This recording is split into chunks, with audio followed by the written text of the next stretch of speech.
నిర్మల్ జిల్లాలో జరుగుతున్న అభివృద్ధిని అడ్డుకుంటున్న మహేశ్వర్ రెడ్డి ప్రజా కోర్టులో దోషిగా మారే రోజులు దగ్గర పడ్డాయని రాష్ట్ర మాజీ మంత్రి ఇంద్రకరణ్ రెడ్డి ధ్వజమెత్తారు. శనివారం ఆయన విలేకరుల సమావేశంలో మహేశ్వర్ రెడ్డి తీరుపై ఆగ్రహం వ్యక్తం చేశారు.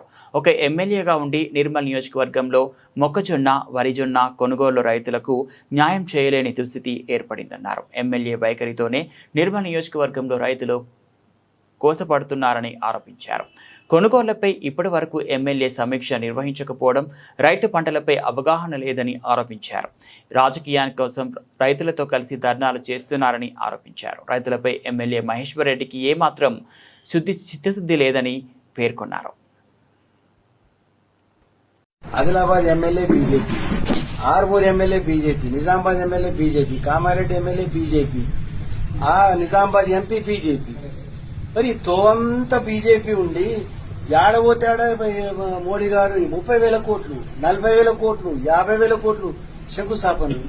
మరి ఇక్కడ ఆదిలాబాద్ టు ఆర్మూర్ 100 కిలోమీటర్లు. ఇది దీనికి అంతా వాటి అనుకుంటా 1,800-1,500 కోట్లు అవుతుంది.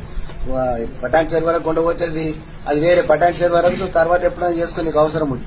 మేము అడిగేది ఆర్మూర్ టు ఆదిలాబాద్ 100 కిలోమీటర్ల లైన్ కలిపితే ఒక నిర్మల్ జిల్లాకే ఇప్పుడు మనకు రైల్వే ట్రాక్ లేదు. అన్ని జిల్లాలకు ఉన్నది.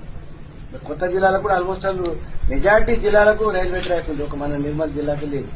మరి ఇది ఇన్నిసార్లు మరి ఇంతమంది ఉండి మీరు మోడీ గారు మొన్న వచ్చి 8,000 కోట్లు, 9,000 కోట్లు, మరి దీనికి ఒక 2,000 కోట్లు, 3,000 కోట్ల ఫౌండేషన్ ఇప్పుడు ఇయ్యగానే మాయల ఫకీర్ సేన్ మళ్ళీ హోమ్ భీమ్ అనేది తయారైతుంది ట్రాక్. అది దానికి ఎంత సంవత్సరాలు కష్టపడాలా? ల్యాండ్ ఎక్వేషన్, టెండరు, ఇదంతా కావాలంటే ఇవాళ మనం చూస్తున్న మనోహరాబాద్ టు కరీంనగర్ ఎన్ని సంవత్సరాలు అయింది, ఇప్పటికీ రైలు నడుస్తలేదు. నేను చూసాం లాస్ట్ టైం కేసీఆర్ గారు ఉన్నప్పుడు ఎప్పుడు అడుగుతానే ఉండే. ఆయన టర్మ్ 5 ఏళ్ళు ముఖ్యమంత్రిగా పోయింది, 10 ఏళ్ళు పోయింది, ఇప్పుడు కూడా నడుస్తలేదు అక్కడ. మరి ఎన్ని సంవత్సరాలు కావాలా? మరి ఇప్పుడు ఇది ప్రధానమంత్రి ఫౌండేషన్ వేయగానే అయిపోతుందా? మరి ఎందుకు ఏమిస్తలేరు? మీ అసమర్థత అనేది కనబడుతుంది కదా. అప్పుడు మేమున్నప్పుడు కూడా 50-50 గవర్నమెంట్ 50% నిధులు ఇస్తుంది, 50% కేంద్ర ప్రభుత్వం ఇవ్వాలా. ఆ స్కీమ్ లో పెట్టడానికి మేము కూడా రైల్వే మినిస్టర్కు ఇచ్చేచ్చాం. అతిగతి లేదు. వీళ్ళు తెలంగాణ పైన పూర్తిగా ఒక కక్ష సాధింపు ధోరణిలోనే ఉన్న తప్ప ఇంకొకటి లేదు. వీళ్ళు రైల్వే ట్రాక్ ఇక 2.5 సంవత్సరాలు ఉన్నది. నువ్వు తీసుకొస్తే నీ దగ్గర దమ్ము, ధైర్యం అనేది ఏమైనా ఉంటే బిడ్డ ఏడాది లోపల తీసుకురా, నువ్వు తీసుకొచ్చారని తెచ్చామని చెప్పుకోండి. మేము అడ్డంటలేము. దాన్ని కూడా మేము కూడా మీకు థ్యాంక్స్ చెప్తాము.